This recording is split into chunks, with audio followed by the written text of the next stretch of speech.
মানুষ কতটা নিষ্ঠুর হলে এমন পৈশাচিক কাণ্ড ঘটাতে পারে। একটি অবলা ও নিরপরাধ প্রাণীর অপরাধ ছিল শুধু সে মানুষের উপর ভরসা করেছিল।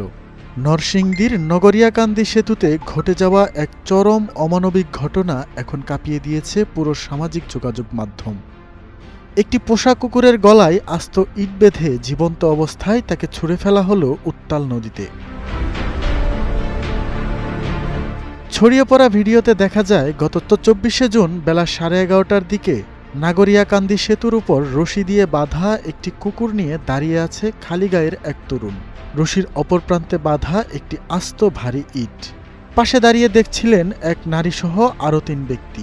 নিষ্ঠুরতার চরম সীমায় গিয়ে তরুণ ছেলেটি কুকুরটিকে কুলে তুলে নেয় এবং অন্যজন ইটের প্রান্তটি ধরে একসঙ্গে দুটিকে ছুঁড়ে ফেলা দেয় নদীর অতল গহ্বরে।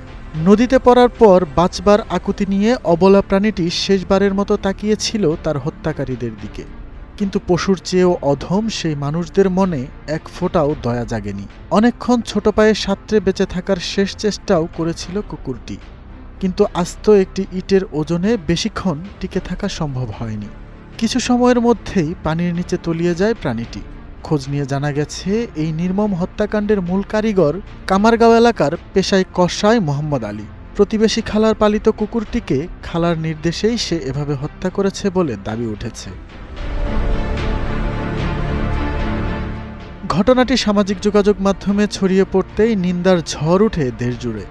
প্রতিবাদের আওয়াজ ওঠে স্থানীয় মানুষের মনেও। ক্ষুব্ধ জনতা অভিযুক্ত মোহাম্মদ আলীকে ধরে এনে কান ধরিয়ে উঠবস করায় এবং মুখে বলায়, আমরা মানুষ, যেন পশু না হই। যদিও এই নৃশংস কাজটি মানুষই করেছে, পশুরা নয়। পরবর্তীতে খবর পেয়ে নরসিংদী মডেল থানার পুলিশ দ্রুত ঘটনাস্থলে গিয়ে অভিযুক্ত কসাই মোহাম্মদ আলীকে আটক করে থানা হেফাজতে নিয়ে যায়। এই অমানবিক ঘটনায় নরসিংদী মডেল থানায় মামলা প্রক্রিয়াধীন রয়েছে এবং ঘটনার সময় উপস্থিত থাকা বাকি সহযোগীদেরও চিহ্নিত করে আইনের আওতায় আনার চেষ্টা চলছে। কিন্তু আইনি শাস্তি কি পারবে নদীগর্ভে হারিয়ে যাওয়া সেই নিরীহ প্রাণীটির নির্মম যন্ত্রণার বিচার করতে?